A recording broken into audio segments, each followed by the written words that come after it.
So William was just talking about the burst in illegal immigration down at the border under Trump versus the Biden administration, which put Kamala Harris in charge of that issue. And it was about 138%.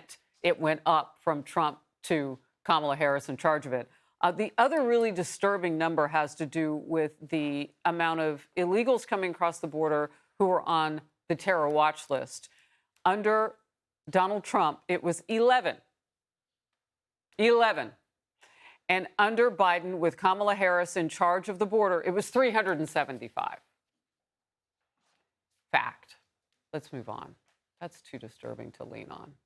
For more on this, let's bring in South Carolina Republican Congresswoman Nancy Mace, member of the House Oversight, House Armed Services Committees. Of course, we saw you recently with Kimberly Cheadle and the Secret Service. She has since resigned, which you said you would give up her time if she'd spend it writing her resignation. She may have wanted to take me up on that advice. Yeah.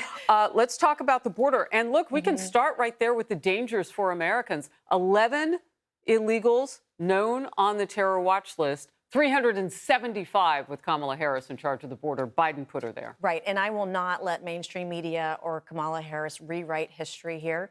She had one job as the border czar, and she failed miserably. And look, even Joe Biden said that she was, quote, in charge of the southern border. And he was very specific about it. He said Mexico and the Northern Triangle, which is where the mass of these migrants are coming from. And she hasn't done anything to stem the tide of terrorists coming across the border. We've had over 9 million people. It's been an epic disaster, and she owns all of it. Real quickly, because I know you get these reports, the wider public doesn't. There always is kind of a tamp down in numbers during the summer, the heat zone and so forth. However, this year, we just saw another caravan. Yeah. Yeah. I mean, what are your thoughts on what we face come fall? Well, I mean, these caravans are also paid for by the American taxpayer, because this money is going to NGOs. They are helping these migrants come across, these caravans come across. They're telling them how to get here, how to vote when they get here, and how to take advantage of our health care and our education system. It's funded by the American taxpayer. And I want to say one more thing about the vice president and the border and everything that's going on in this country. There is only one person who's more weak on the world stage than Joe Biden, and that is Kamala Harris. And this is going to make us more vulnerable here and abroad if she's ever president of the United States. All right, you use the term border czar, and there's been a lot of argument over, well, Joe Biden didn't say it. Let me show you who did say it. A lot of people in the liberal media. So she knew that she was in charge. As William LaJeunesse just said, she never argued with anybody when she was questioned about it, like, oh, it's not my job. Of course, we all knew it was. But some of the wider media were saying border czar as well. Let's take a peek. I've asked her, the VP today, because she's the most qualified person to do it, to lead our efforts with Mexico and the Northern Triangle.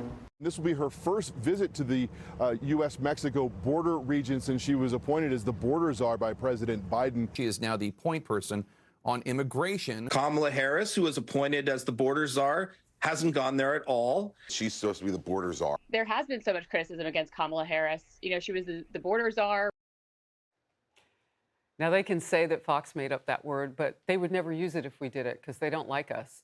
Right. Right? They came up with that word. Look, I just wanted to show that because there's been a lot of discussion about it.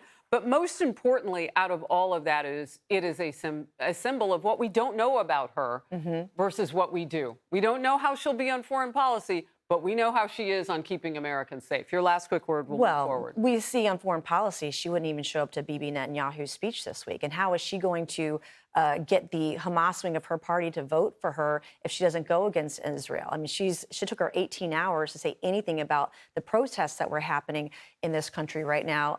I think she'll be an epic disaster if she were to be president. Her foreign policy is not tested. In fact, when she ran for president, she ran to the left of Bernie Sanders. She is a San Francisco liberal. You cannot trust her, the mainstream media. The mainstream media now is electing her as president without her earning a single vote.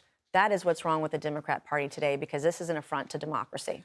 Real quickly, GovTrack had called her back in 2019. And I did a screen grab of the page before they took it down, because they recently did that in like the last 72 Smart hours. woman. I'm just picky. GovTrack.us is the organization's website. And when you go to the front page, it'll tell you that their mission is to look at Senate and congressional leaders on the Hill.